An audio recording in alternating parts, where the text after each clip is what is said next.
Good evening, good evening. Welcome to today's session of Live Talks.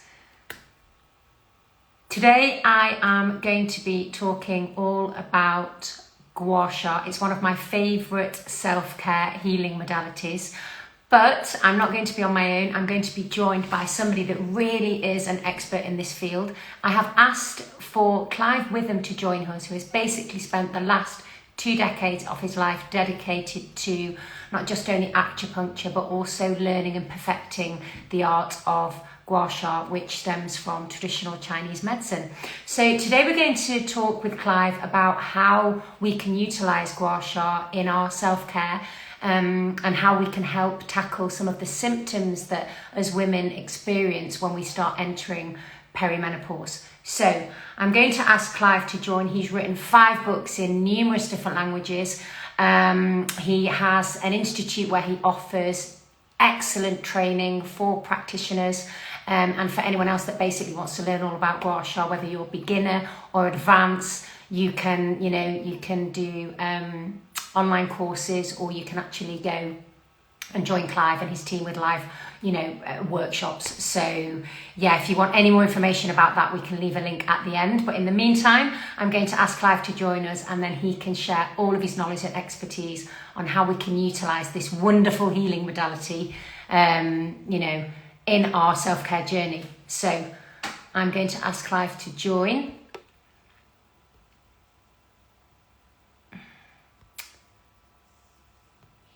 Or hopefully, apologies.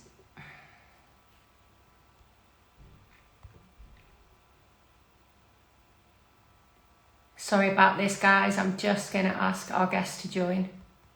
Here we go.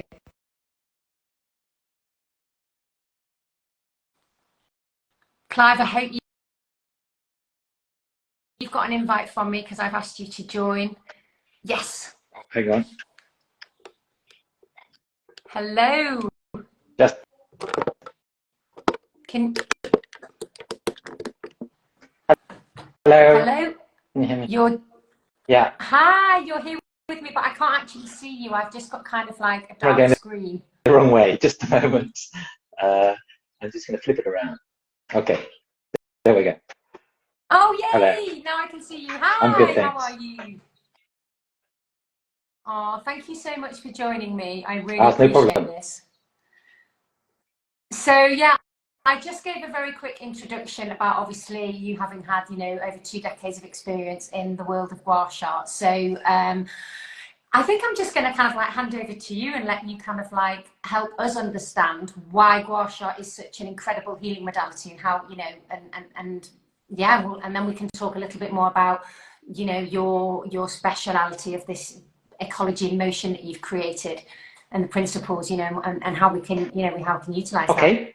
Well, let me just introduce myself properly, so where I'm coming from. So I'm a trained acupuncturist, and I've got a master's degree in health promotion, health education. And a very long time ago, I specialized in gua sha. And the main place where I practiced gua sha was actually in North Africa, Melilla, the city, a Spanish city in North Africa. And there I had a health clinic, which was for patients who had chronic illnesses. And so that was running for about 11 years. And vast majority of these patients were women, and then usually women between 40 and 60 years old. And so this was where pretty much all of my experience with gua sha really was. It was not just a severe disease like fibromyalgia was very common, and fatigue syndrome. But it was a whole bunch of other things that as you get older, things happen. And one of them, of course, was menopausal issues. The very many symptoms that come up. So I'm quite familiar because of that. I'm very familiar with some of the issues involved at those ages. after I had that clinic, I after a year in Germany, I came to Barcelona, where I am right now is in Barcelona.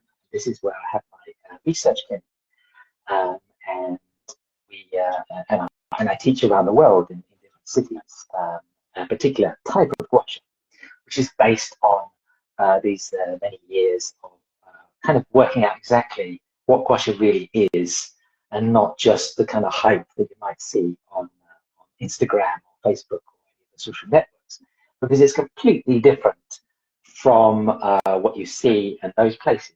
And it's far more beautiful, far more magical than you can ever imagine, if you really kind of really understand where it comes from. And that was one of the things that was so important for me, to actually go back and just realize, well, where does gua sha really come from? Because a lot of people confuse facial gua sha with lymphatic massage. Lymphatic massage is a great thing. I mean, it's marvelous, but it isn't facial gua sha. And so this is one of the important things, first of all, to separate that. And then, well, where does gua sha finish? Where does it end? Where does it come from? And so, you know, I wrote 5 books, and one of the places that I've never taken a single class in my life in gua sha. No one's ever taught me. I've been to China and I've seen it in hospitals. But one of the things I did was translate old books, translate books from Chinese to English, and have a look. What were they actually saying? And also going back to the original books of Chinese medicine, which everything is based on, and kind of looking underneath all of the things that kind of modern ideas, and thinking, what did they actually say? So I've actually read the actual words that they did say, and it's very, very different. What? And so all of that I bring into gua sha, so we can kind of understand many things from a totally different perspective, which is about the environment, which is what the Chinese were always talking about. They were always talking about rivers and trees and plants and flowers. And if you look at those, you can see the body, you can understand how it ages, you can understand what's happening inside and how to fix it. So that's basically my introduction. Yeah, because, so yeah, I know, and quite incredible, because I mean, yes, you're right. A lot of the I suppose the trend at the moment in gua sha is all about, you know, reducing wrinkles and a natural alternative to Botox. But you're right in that the fact that it's so much deeper than that. You know, from, I don't know, correct me if I'm wrong, but the understanding is that really it was traditionally used to clear heat, inflammation, disease from the body, you know, through different massage techniques. You know, the fact that then it's brought other benefits, and it's been seen that yes, there have been benefits, you know, on the surface of the skin through enhancing that microcirculation, or from, you know, helping enhance lymphatic drainage, then that's wonderful. But the roots were never about that. It was a form of healing, a healing modality from, you know, clearing from the inside out. It was more than that, actually. There's a book in 1675, which is not in English, and so I can't refer to it, but I translated it, and it was fighting what they called the plague. And the main way they were fighting the plague, I think the translation here for plague, I think they were fighting cholera or typhoid. It's difficult to know which one it was. And they were fighting it with gua sha, and they were describing very clearly life and death situations.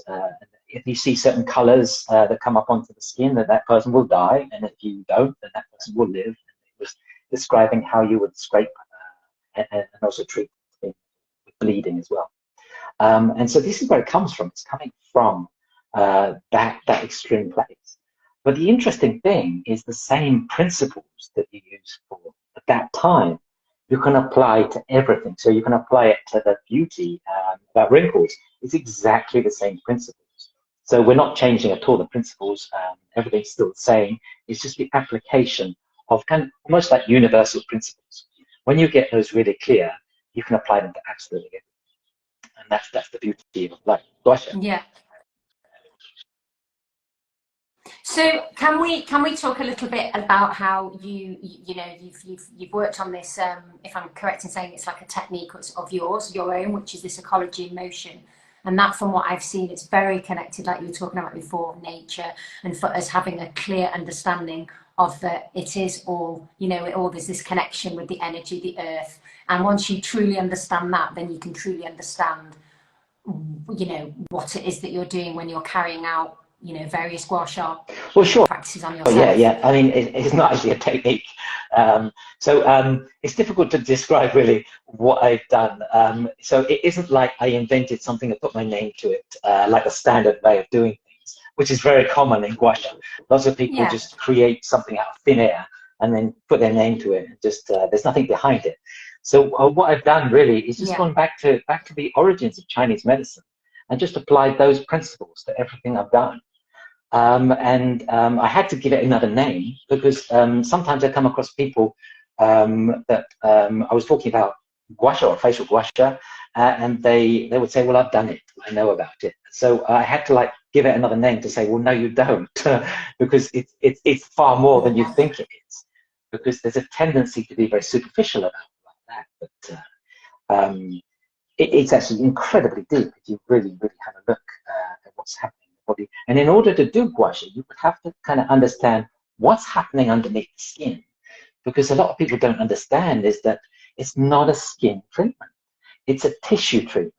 You're treating the tissue beneath the skin, and that will change the skin. And so in order to change the tissue, you've got to understand what exactly is happening in the tissue.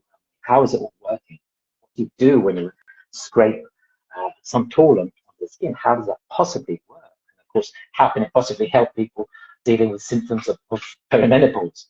And it actually is quite beautiful when I explain exactly how you do it. And there's nothing. The most important thing is that there's nothing magical or mystical about the original ideas of Chinese medicine. It's the kind of modern idea that people have been talking about energy and this a strange idea of qi that I see, and talking about meridians.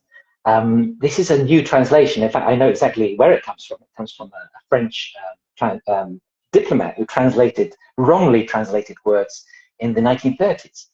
And it's been kept ever. Yeah, I mean, Really? Wow. Georges Soulier de Moran, his name is, and he was a cultural attaché in the Shanghai embassy, and he translated the very first books into French. And he didn't really know because he wasn't a doctor or he wasn't part of medicine, and so he just translated the words wrongly, and he used the word energy and meridian and various other things. And so that's what left on. But Yeah, because exactly, they are words that seem to be really, like you said, exactly. all the time. When anyone refers to gua sha, they're talking about, the qi and the energy and the meridians, and so yeah, it's very fascinating that you. But I mean, said that. Wow.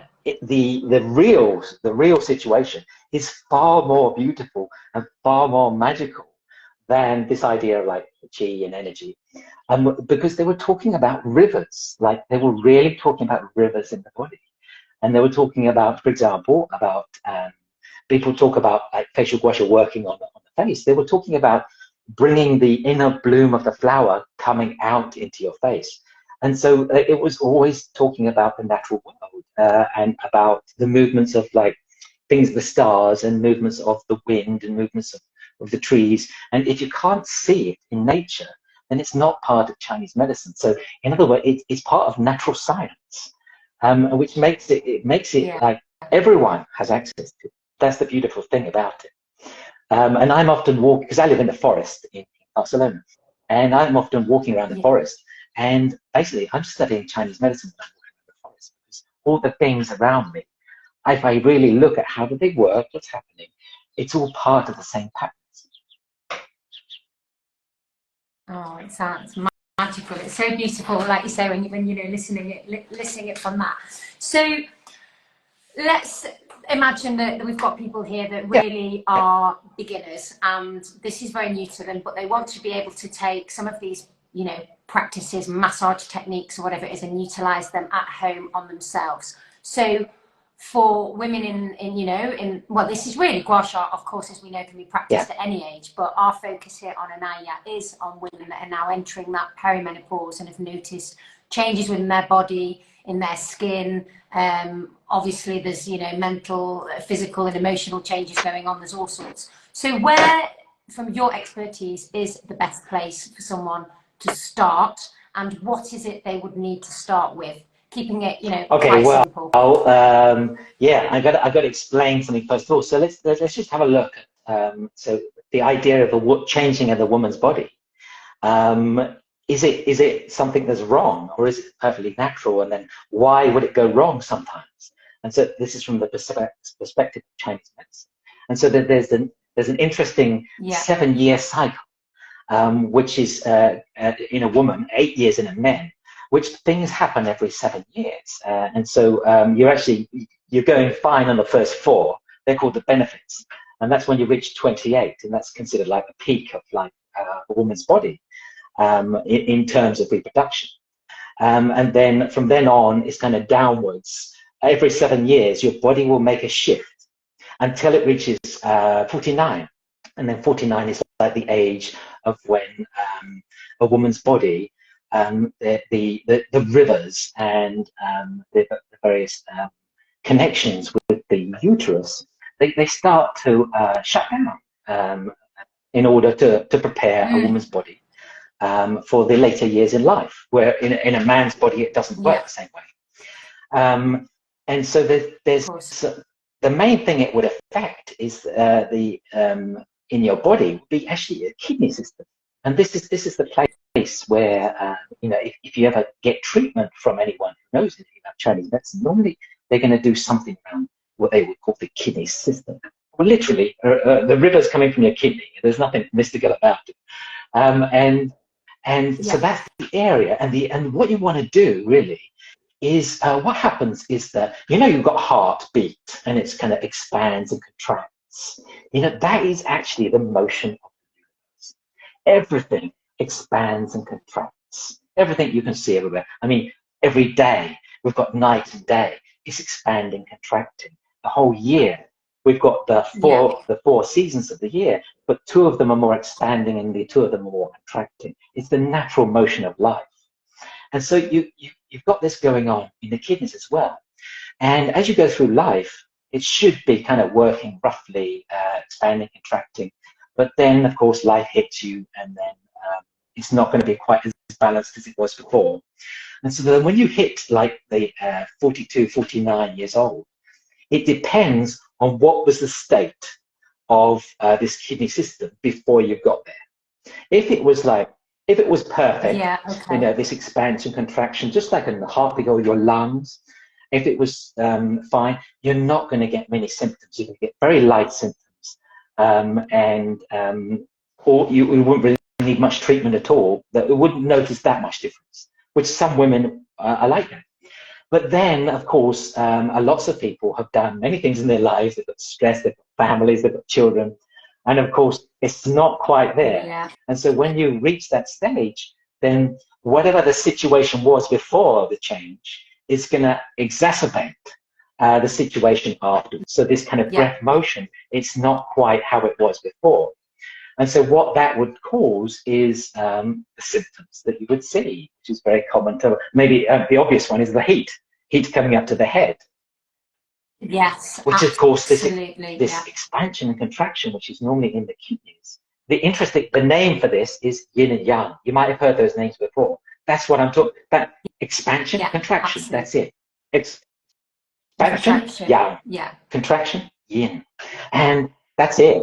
And so when that doesn't work so well, one of them can't control the other one, heat comes up to the top of your body, or you get headaches, or you're going to get stiff neck, or you're going to have insomnia. You're going to have a whole bunch. I'm sure you know all of those symptoms that you would get. And so what everyone would need to do then is kind of instead of like if there was the common symptom of heat coming up to the head, it wouldn't be to treat the head. It would be to try and change the body to stop the heat coming up to the head, because it's all happening around this kidney system, which is kind of around the uterus area, where the rivers have kind of decided to kind of like relax and rest because they've worked too hard throughout your life. That's amazing. That's amazing. And I suppose when you were talking about the yin and yang, again, there'll be certain foods that you eat that play their part in that, won't they? The foods that will either bring, more of one energy than more of another. So I can appreciate that like you said correctly before, it all depends on what state the woman is arriving Yeah, at when she gets to that point in the menopause. I suppose yeah, that, yeah. you know, her diet's also very influential, like you said, how she manages stress, everything else that's going on.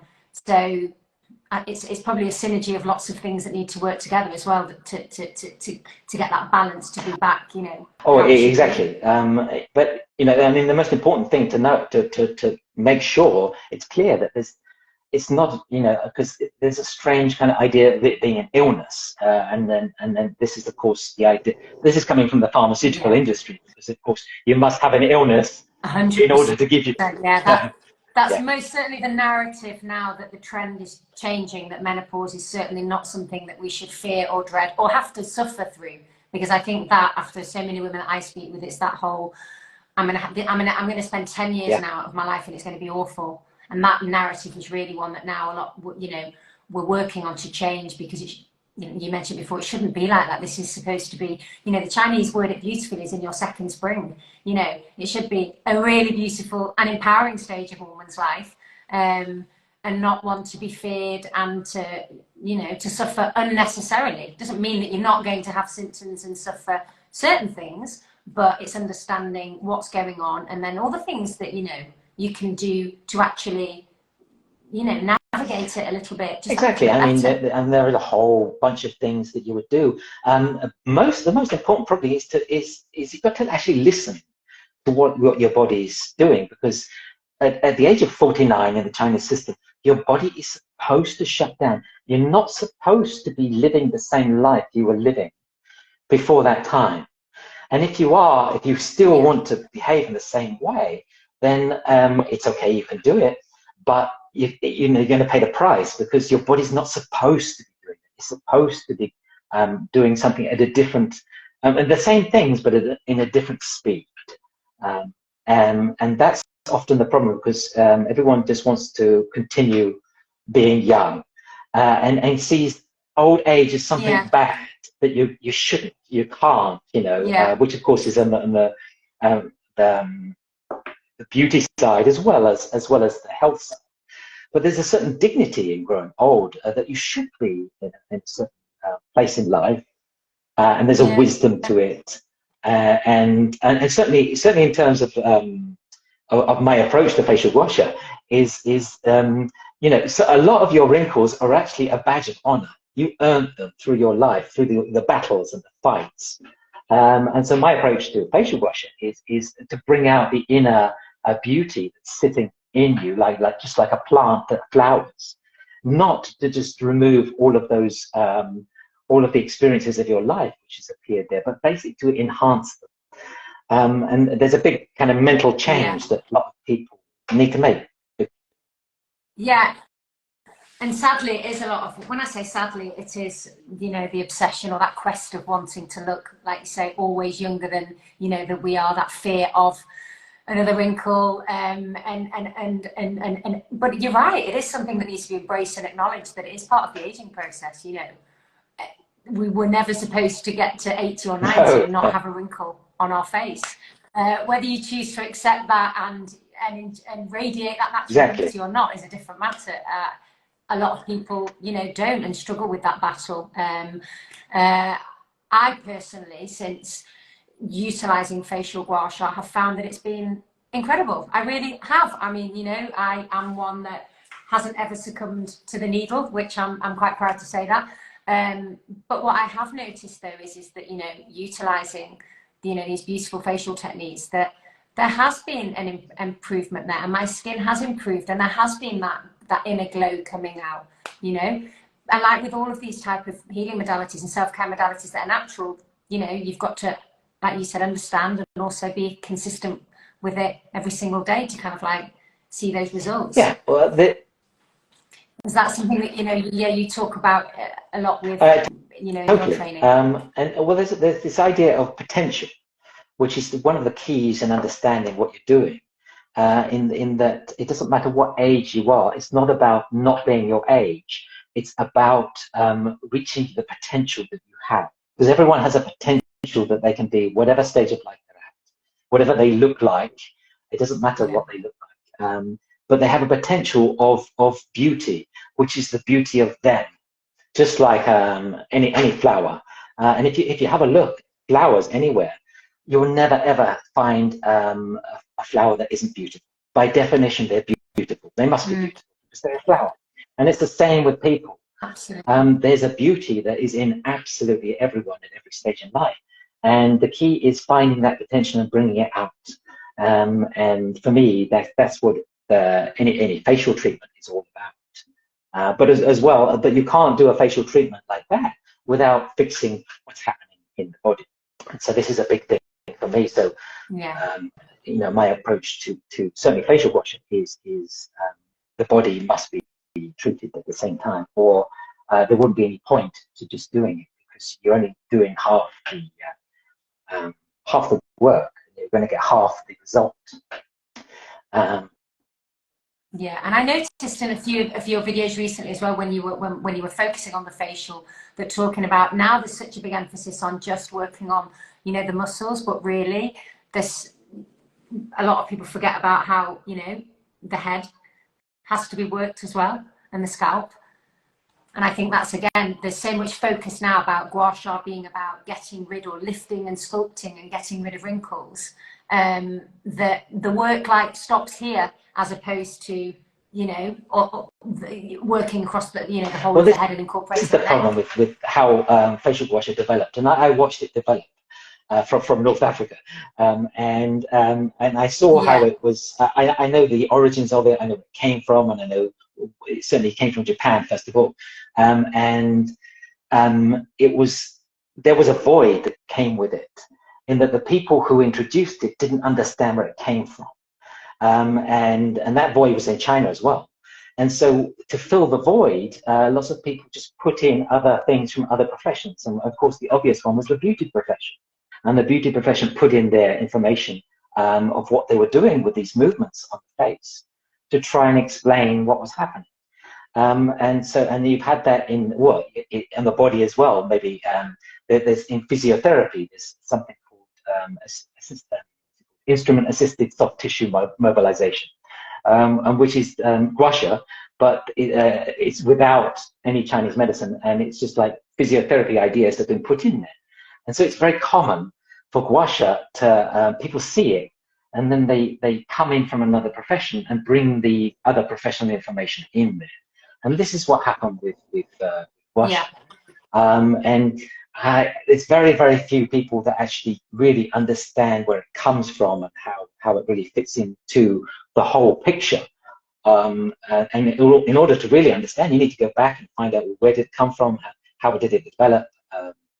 And then, and again, it's not complicated. It's really beautiful, but it's important, and that's one of the things that I do with my materials, my books. I just, and generally, I generally don't sell. I don't sell tools. I don't sell creams or oils. My focus is really on bringing back the idea of like what is facial gua sha, and also what is gua sha, and so that people would really understand it's not quite the same as what everyone else is saying. And I find I'm pretty much a lone voice. But slowly other people are coming to that conclusion. But I'm okay being the lone voice. I don't mind at all. But I've noticed, because you're quite happy with your working with the porcelain, the spoons, and of course there's so many crystals out there now that are being, there you go. The only tool I use. That it can just be as simple as going and buying a porcelain spoon and utilizing that to do the technique. I've treated people in like New York, in Los Angeles, and in cities around the world, and I have used a spoon. And this is the tool, and I professionally in Barcelona, in training clinic, I use this. And the reason being, of course, is that is to show everyone really that it's not about a tool, it's not about an oil, it's about something far more special than that, and it's all about technique and an understanding about really what are you doing with the tool, and how does the body work, and if you know that, then it really doesn't matter what tool you use. I've used all kinds of tools. Yeah. Oh, that's fantastic. Well, I know it really kind of like made me smile when I saw you working with the spoons, because I just thought, yeah, and to reinforce just what you said, it's not about the actual the crystal, and yes, there's something beautiful Oh about yeah, working with a crystal and connecting with their energy if you believe in that, which is wonderful. However, it's like you said, that's not what's going to change anything or make. It's the technique, and it's that understanding of the root cause, and what is you need to be working. exactly. So yeah, it is. I know you say it's not. It's easy, but there's a little bit of complexity to it as well, really, isn't there? No, yeah, not that easy, beautiful, and I call it simple, not easy. Simple, Yeah, yeah, because with easy, it suggests that there's no complexity. But with simple, yeah, the complexity is organized in that it's not yeah, impossible to understand because it's based on nature. So if you just look at a plant or a flower and you just look at what happens, then it's the same thing. That's what I mean. So it's simple. There's nothing yeah, that you can't get, you know, about these ideas of Chinese medicine, which is the most important thing for yeah, me because I want to get away from this idea of it being separate and mystical and um, and this idea that it's away from my life, and I don't really understand. I don't believe in Chinese medicine. People say, or acupuncture, whatever. When you see it from my yeah, perspective, just to say that is ludicrous because it's like I don't believe in nature. It's like what? It's the same as nature, but yeah, yeah. Well, I think I just think when a lot of people exactly. don't understand something, they just it doesn't enter their vortex, or it doesn't enter their awareness. It's a bit like, I don't understand that, so therefore, or out of Chinese medicine and whatever, it sounds very complex, and kind of like that's where it stays. Admittedly, until quite a few years ago, it was something quite new for me. But then when I started to read about it, and then when I came across the gua sha and I thought, wow, this is a whole new world, and I am, oh my gosh, I'm only just scratching the surface, and I don't do it as a professional. I just do it because I'm fascinated, and I think it is wonderful. But I'm starting to see that it's truly incredible, and from understanding it the way that like you say, you've explained it about associating everything with nature. Oh yeah, It totally, makes totally, sense. totally. It really does make sense. It kind of Makes speaks. sense. It speaks not to your Yeah. mind, but to your body. It's kind of like the animal body inside you. You don't need to think about it. Yeah. It's just like, okay, it makes perfect sense. Of course it does. Nature. Yeah, yeah. And that ties on with everything else that's linked in traditional Chinese Hmm. medicine. So then you've got, like the Qigong, and then you've got these other kind of like the Tai Chi, and when they talk about the animal poses and the bit, it all just makes perfect sense, when you do listen and understand. Hmm. And you just think, oh, absolutely, why wouldn't it be like that? And again, the same is like why they eat certain foods that bring the heat to the body, and other things that are cold or Hmm. damp. It all just makes sense. When you actually, start to understand it. So yeah, I can, gua sha's exactly the same. Oh well, and so do you want me to bring it back? Let's bring it back to perimenopause. And yeah, yeah, Yes, let's do. I will let you kind of like give like some. So how would I say it? Like some yeah, yeah, because it's very self-care important. tips or advice to any ladies that are watching of anything that they can practically apply. Then that would be a great help, because we want people to be able to go away and then actionably do things themselves. At least start, because then we know that if you want to dig deep, then you're definitely the person to go to. Whether people want to do courses and go online with you, but yeah, let's do Yeah, some yeah, easy action yeah. Because steps. I just do gua sha, nothing else, and I've done nothing else but gua sha for many many years. Yeah, Yeah, yeah. that's perfect. Yeah, We've okay. got So that. there was an interesting um, um, sequence of treatments which were for heat treatment, and before it was for heat stroke, and it was used in the past 300 years, maybe 400 years ago. It's sometimes used in villages, certainly in East Asia. And this is one of the ones that is in a couple of my books. And it's about removing Yeah, heat that's coming up to your head.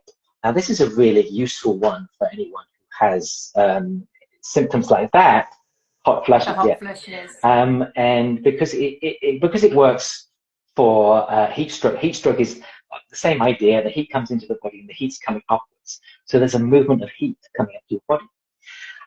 And it would also work as well for very, very hot days. We've got some hot days coming in the summer, I'm sure, to bring it down. And so this works really. You just find the top of your head. There is an area called Bai Hui, but it doesn't matter. You just kind of follow. But if you just follow the line coming up from your ear and just find the top of your head, and you just get a tool. Doesn't matter what tool it is. You can use a spoon, but whatever tool you may have, and then you put it on that one place, and you would then scrape coming down towards the ear, and then come back to that place, and then scrape down, and then come back to that place and scrape down. And so you're coming around, you're scraping down in a circle around this place, going completely around the head and coming up. Doing that all around. Every time come back to that place right in the center and then scrape down. You can go quite hard because on your head, the scalp can take a lot of pressure. So not likely. And you carry on doing this for like 5 minutes. And you're going to notice that the head doesn't feel as hot. Again, it's a very simple. Wow. And again, it's coming from fighting illnesses. So it's fighting heat stroke. So we're just taking something which existed before and reapplying it because it's equally applicable in this area. Yeah. So that's a really useful one. That's fantastic. And just now, because we're still on that head area, because another symptom that I've heard a lot of people talk about, and it's something that I can relate to, is like that, thinning of hair and also hair falling out more. So would then it be appropriate to do some sort of like technique on the scalp that kind of like enhances more of the circulation of the blood for that particular symptom? Now that we're working on the area. And the interesting thing again about the river system, when I say river system, I mean the vessel system in the body, so the arteries, the capillaries, the veins. I call it the river system because they act like rivers. And the place where you're going bald isn't random. It's connected with a certain river in that area, which is no longer, imagine like the river in nature, the river dries up. And so what happens to the land around the river or the stream that's dried up? It gets dry and things don't grow there any longer. Yeah. And so the idea really for this is to bring back the water in the river and bring back the flourishing garden that was around the river before, the stream.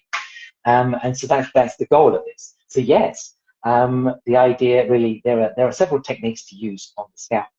The simplest one really would be just if you can see what I'm doing here, is circle. Circle. In that little circles. Around.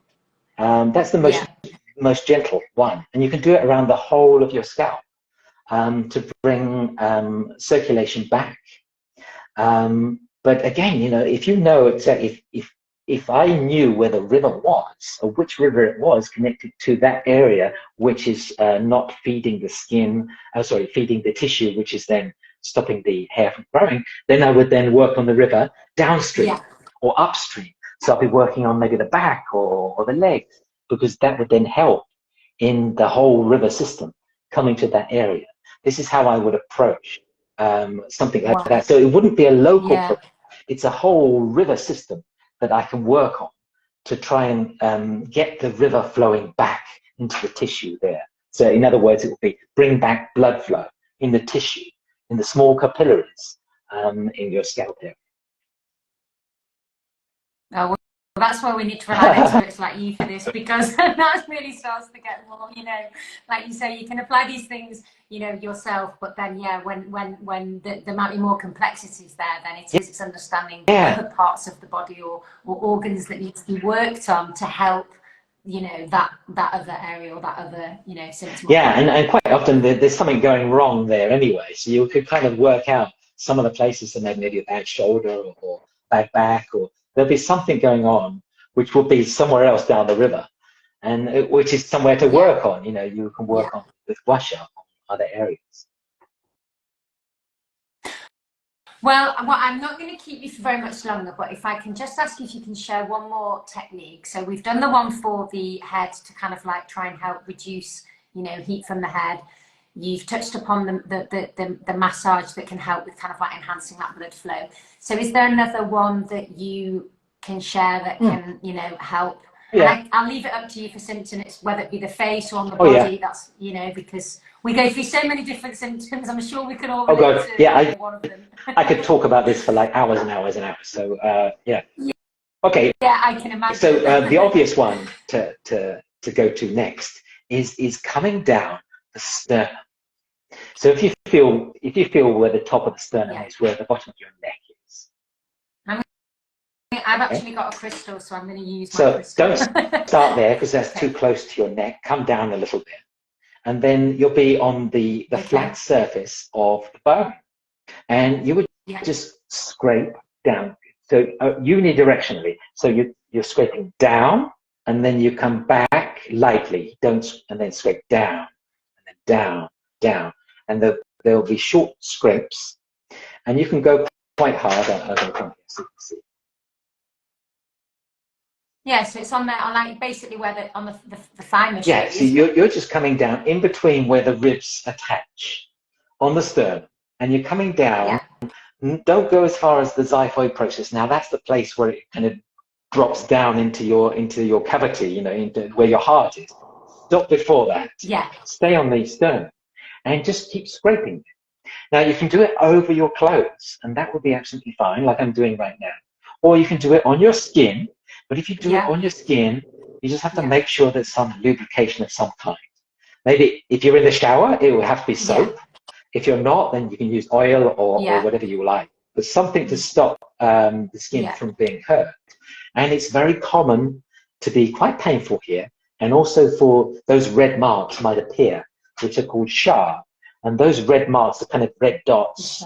And they last about 4 to 5 days. And there's nothing terrible about them. It just means that the tissue, which is underneath where they are, was blocked. It was kind of literally got stuck. And the friction of your tool has created the space in the tissue. And the blood vessels, or the blood cells have been released from the blood vessels. And they're just getting stuck underneath the skin. Nothing bad happened. You didn't break a capillary. It's not a bruise. It's just small blood vessels, blood cells, which are stuck there. And so if they're there, that's no problem at all.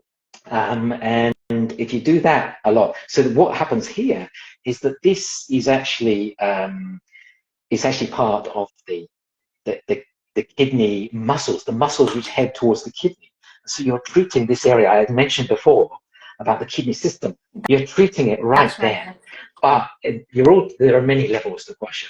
You're also helping to release your chest because it will release your intercostal muscles. And so suddenly you'll be able to breathe, which is another thing which is really nice to have. It will kind of relax your shoulder blades a little bit as well. And it will also help your chest if you have anything going on with your lungs.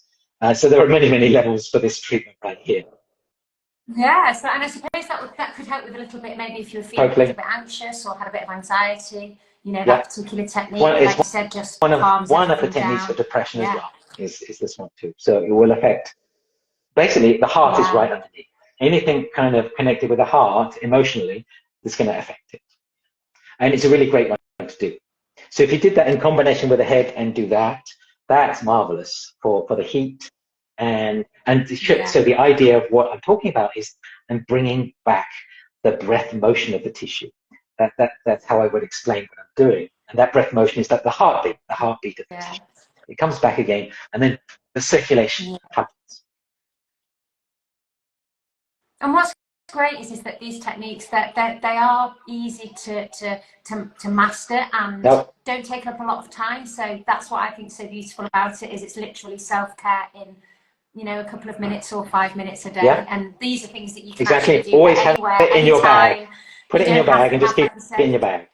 Yeah, 100%. Yeah, because we've always got moments where we need to kill time. So you know, learning these little, like, well, they're not really hacks, are they? But yeah, I think it's great that they can be done pretty much anywhere at any that's the time. most important thing for me. It has to be, because gua sha really comes from it doesn't come from the rich people in society. It doesn't come from like the emperor and his court. It actually comes from villages, and it was passed in on oral tradition, particularly amongst women, which is of course why there aren't many books on gua sha, because of course it was done by women, and the things that men did. Men did acupuncture, men did the other things. There are many books, but the things that women were doing in poor villages was this, and so this is where it comes from. It's coming from that area, and that's where it should stay. It shouldn't be this exclusive thing. Absolutely, it needs to be 100% accessible and just practical, like you said, to be done at any time, and not have to have some big ritual or session. Because if not involved, no one will do it. Because we all have little time as it is. So again, these practices need to be things that we can just do quickly at any given moment, when they're necessary. Oh, well, I want to. We could carry on talking for hours, but I'm aware that really nearly an hour. So I just want to say thank you, so much. And I think it would be fascinating, maybe in another life, to maybe to actually do maybe some sort of like work on the face and be able to do a facial routine. I'd love to do that. If I've got endless material. Yeah, I could just. Fantastic. We need to set a date then. And for anyone else that isn't familiar with you, then of course we will be, tagging you and then talking about you in the future on Anaya, because yes, this is just scratching the surface. And I think if you want a deeper understanding, and really, I mean, I started literally with seeing a video on YouTube, thinking, oh, that really fascinates me. And then 2 years down the line, I think it's, it's something that I practice daily. And I think it's just so beneficial. And I will even still be scratching the surface in comparison to what, you're teaching and what you've learned. But we need to make, everybody should be doing this. It should be accessible as well to everybody, for sure. Thank you very much for inviting me. Thank you. Looking forward to speaking to you again soon. Thank you. Take care. Good evening. Bye-bye.